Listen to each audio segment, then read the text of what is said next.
Hello दोस्तों, आपका हमारे चैनल पर स्वागत है।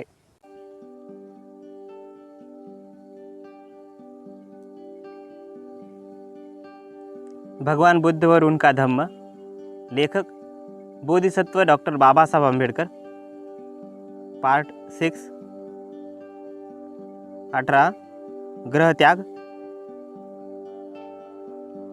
सिद्धार्थ ने सोचा कि वह भारद्वाज के पास जाकर परिवर्जित हो जाएगा। भारद्वाज का आश्रम कपिलवस्तु में ही था।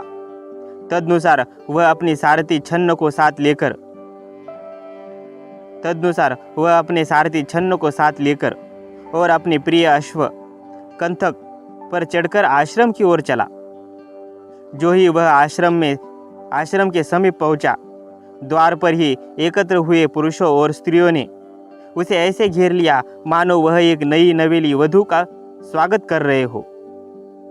जब वे उसके सामने आए, उनकी आंखें आश्चर्य से खुली रह गई। उन्होंने बंद कमल की तरह हाथ जोड़कर उसे नमस्कार किया। वे उसे घेरे खड़े थे। उनके हृदय भावाविष्ट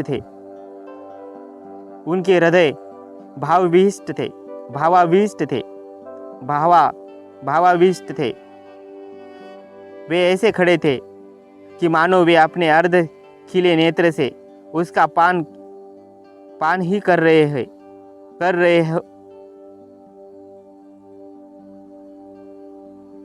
अर्ध खिले नेत्रों से उसका पान ही कर रहे हो। कुछ स्त्रियों ने तो यही समझा कि वह कामदेव का साकार रूप है, क्योंकि वह अपने लक्षणों तथा अलंकारों से ऐसा ही अलंकृत था। कुछ दूसरी स्त्रियों ने उसकी कोमलता और ऐश्वर्य की ओर ध्यान देकर सोचा कि अपनी अमृतमयी किरणों के साथ चंद्रमा पर उतर आया है।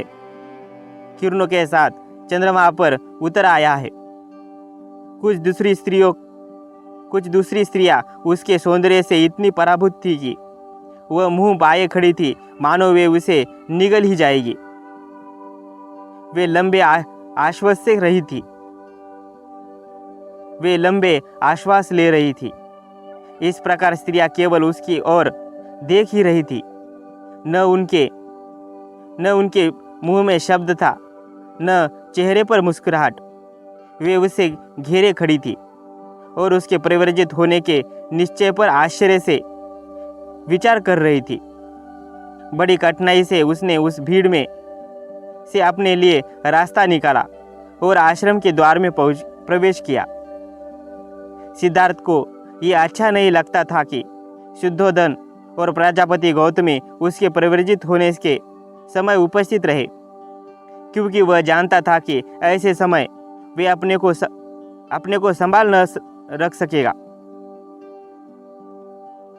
संभाल न सकेंगे। लेकिन उसकी जानकारी के बिना ही वे पहले से आश्रम आ पहुंचे थे। जो ही उसने आश्रम में प्रवेश किया, उसने देखा कि उपस्थित मंडली में उसके माता पिता भी है। अपने माता पिता को वहां उपस्थित देखकर वह प्रथम उनके पास गया और उनका आशीर्वाद चाहा। वे भावना से इतने अधिक अभिभूत थे कि उनके मुंह से एक शब्द नहीं निकल रहा था। वे लगातार रोते रहे।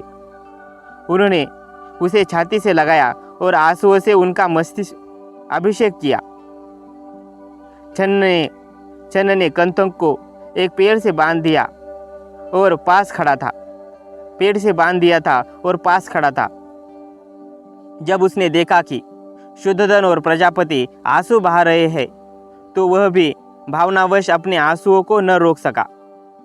बड़ी कठिनाई से अपने माता पिता से पृथक हो सिद्धार्थ वहां गया जहां छन्न खड़ा था। उसने वापस घर ले जाने के लिए उसे अपने वस्त्र और गहने कपड़े दे दिए। तब उसने अपना सिर मुंडवाया।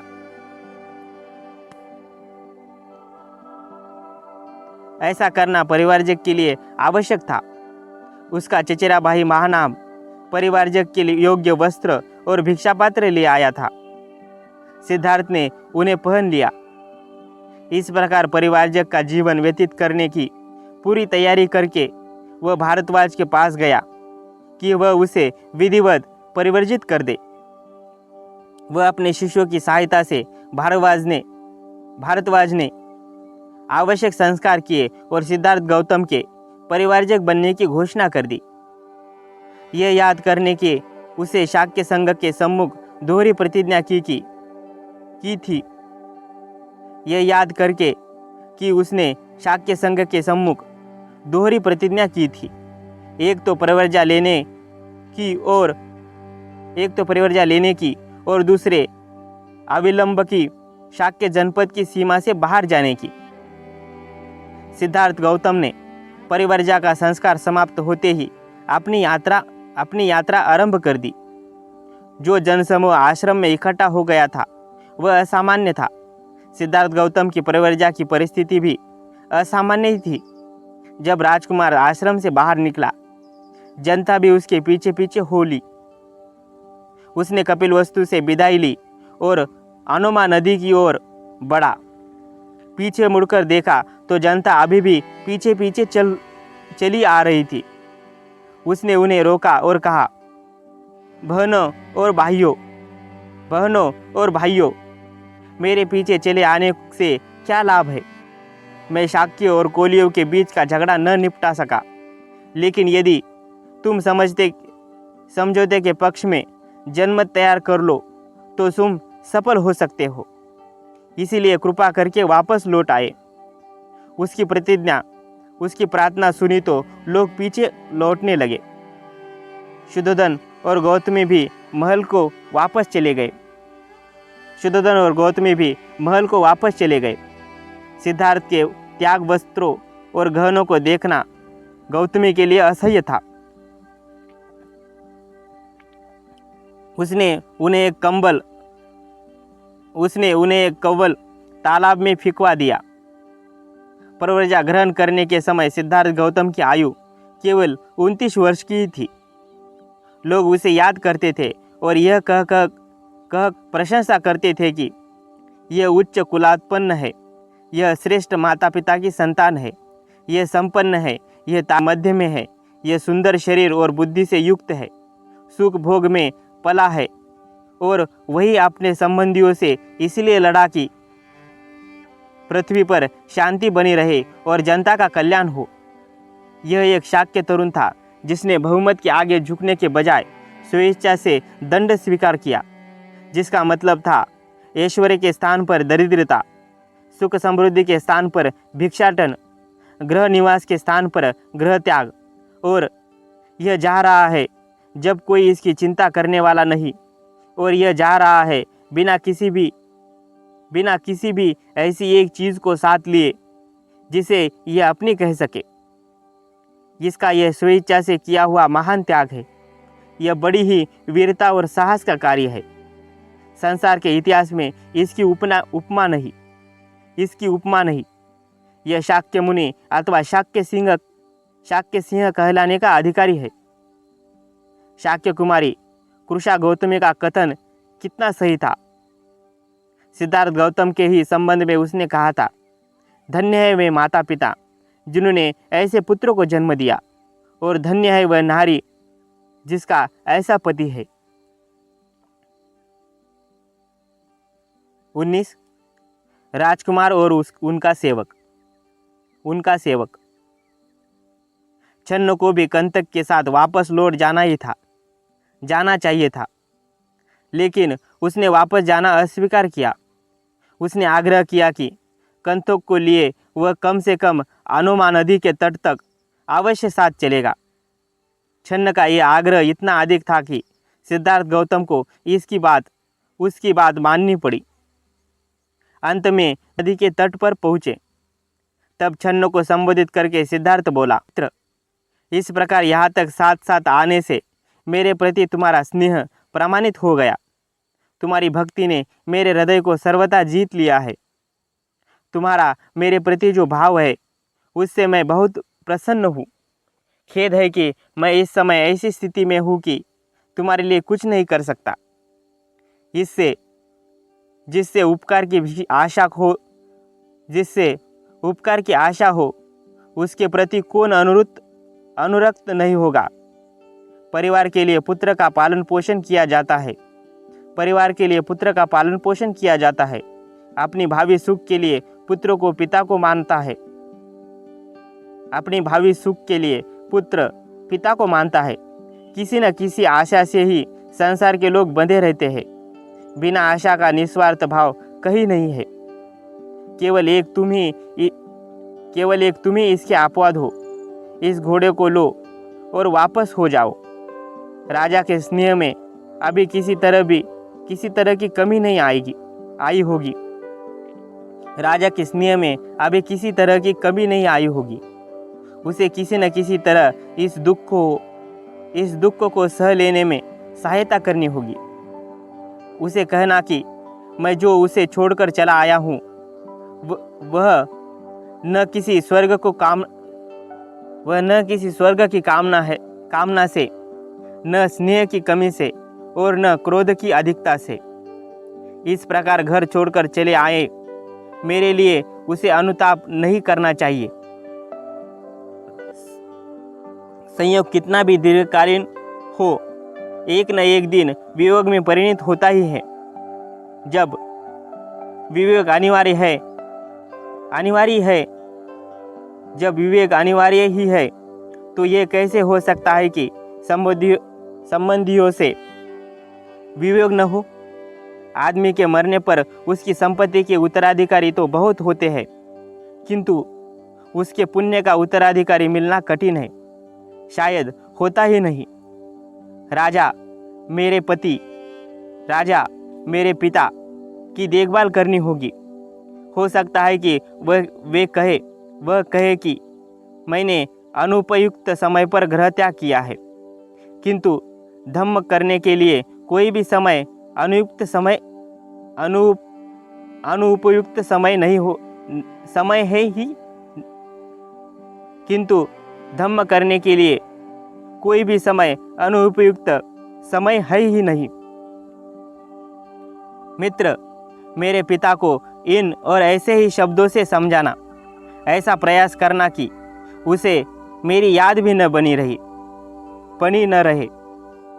ऐसा प्रयास करना कि उसे मेरी याद भी बनी न रहे। हाँ, मेरी माँ से भी कहना कि मैं उसके स्नेह के अयोग्य सिद्ध हुआ। उसका वात्सल्य वचनातीत था। इन शब्दों को सुना तो चंद ने भावावेश से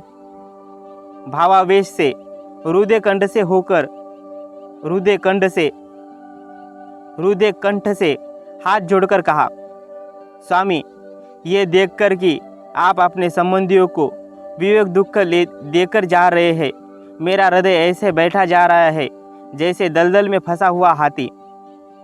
आपका ऐसा निर्णय किसकी आंखों से अश्रुधारा न बहाएगा, चाहे उसका हृदय लोह निर्मित भी क्यों न हो। स्नेह सिक्त हृदय का तो कहा ही, आपका ऐसा निर्णय किसकी आंखों से अश्रुधारा न बहाएगा, चाहे उसका हृदय लोह निर्मित भी क्यों न हो। स्नेह सिक्त हृदय का तो कहना ही क्या। कहाँ तो यह प्रासाद में ही रहने योग्य कोमलांग और कहा वह तीक्ष्ण, कहाँ तो यह प्रसाद में ही रहने योग्य कोमलांग और कहा वह तीक्ष्ण कुशाग्रास से ढकी हुई पृथ्वी। हे कुमार, आपका ऐसा निर्णय जानकर मैं आप कपिलवस्तु के लोगों के लिए दुखदायक इस कंतक घोड़े को वापस कैसे ले जा सकता हूँ। निश्चय से आप इस स्नेह सिक्त वृद्ध राजा को ऐसे ही छोड़कर नहीं जाएंगे जैसे कोई नास्तिक सद्धर्म को और अपनी उस मौसी को जिसने पाल पोस कर इतना बड़ा किया, आप उसी तरह जिसने पाल पोस कर इतना बड़ा किया, आप उसी तरह नहीं भूलेंगे जैसे कोई कृतज्ञ अपने उपकारी को भूल जाता है और अपनी उस भार्या को तो आप छोड़ेंगे ही नहीं, जो गुणवंती, जो श्रेष्ठ कुलोत्पन्न है, जो प्रतिवता है, जो प्रतिव्रता है और जो एक बालक की माँ है। और हे धर्म तथा यश की सर्वाधिक चिंता करने वाले, आप यशोधरा के उस पुत्र को तो उसी प्रकार छोड़ेंगे ही नहीं जैसे कोई जुआरी अपनी यश को छोड़ देता है। स्वामी, यदि आपने अपने राज्य और संबंधियों का त्याग देने का दृढ़ संकल्प कर लिया है, तो आप मुझे तो छोड़ेंगे ही नहीं, क्योंकि आप ही मेरे शरण स्थान है। मैं आपको इस प्रकार जंगल में अकेला छोड़कर इस दग्ध हृदय के साथ नगर को वापस नहीं लौट सकता। जब मैं अकेला वहां जाऊंगा तो राजा मुझे क्या कहेगा, और मैं आपकी सहधर्मिनी को ही क्या शुभ संवाद सुनाऊंगा। और आपका जो यह कहना है कि मैं राजा को अपने अवगुण सुनाऊं ताकि उसका स्नेह कम हो जाए, तो यदि मैं तालू से सटी जिह्वा से निर्लज बनकर अपने आपके अवगुण कहने का प्रयास भी करूं, तो उन पर कौन विश्वास करेगा। जो दया मूर्ति है और जिसने सदा करुणा दिखाई है, ये उसके योग्य नहीं कि अपने स्नेह का परित्याग कर दे। मुझ पर दया करे, लौट चले। छन्न के इन दुख भरे शब्दों को सुनकर सिद्धार्थ ने अत्यंत कोमलता से उत्तर दिया, छन्न, मेरे वियोग से उत्पन्न होने वाले दुख का परित्याग करो।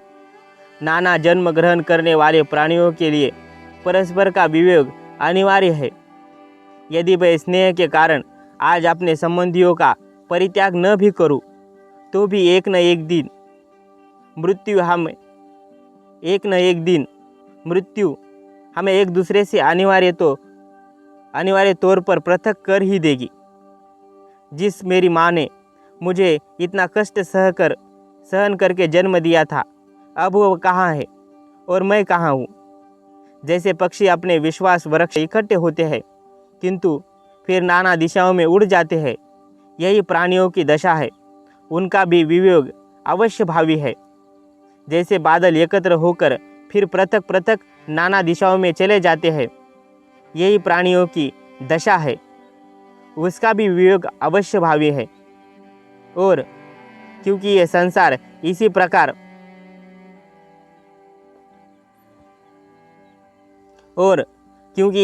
इसी प्रकार परस्पर एक दूसरे की वंचना करता हुआ गतिमान है, इसीलिए संयोग के समय किसी भी चीज़ को अपना समझ बैठना भयावह है। क्योंकि ये ऐसा ही है, इसीलिए मित्र, शोक मत करो, वापस लौट जाओ। यदि मन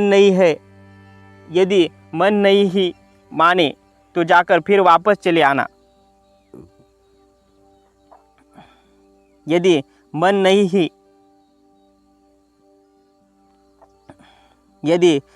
ही माने तो जाकर फिर वापस लौट आना। बिना मुझे कुछ और कहे कपिलवस्तु के लोगों से जाकर कहना कि उसके लिए जो तुम्हारे स्नेह है उसे छोड़ दे, क्योंकि उसका निश्चय दृढ़ है।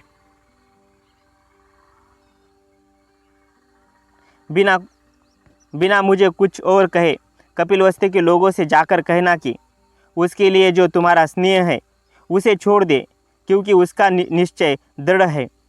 जब स्वामी और सेवक के बीच की यह बातचीत कंतक ने सुनी, तो उस श्रेष्ठ अश्व ने अपनी जिह्वा से स्वामी के चरण चाटे और आंखों से गरम गरम आंसू गिराए।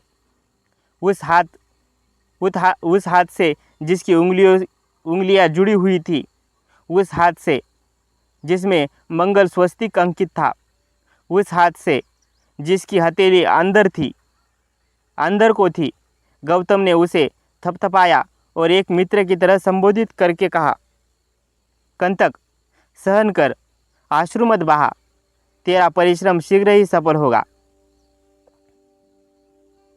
जब कंतक ने देखा कि अब शीघ्र विदा होना ही होगा।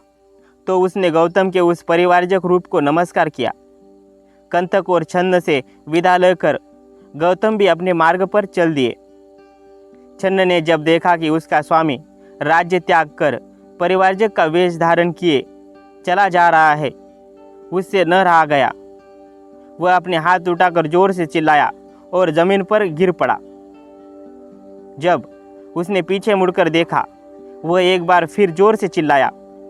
उसने अपने कंतक के गले में हाथ डालकर वह निराश और भग्न हृदय फिर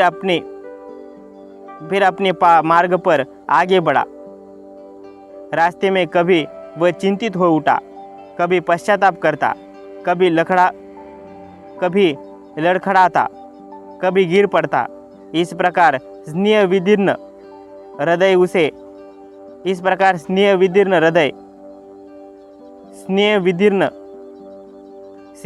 हृदय से उसने रास्ते भर नाना तरह की बातें की।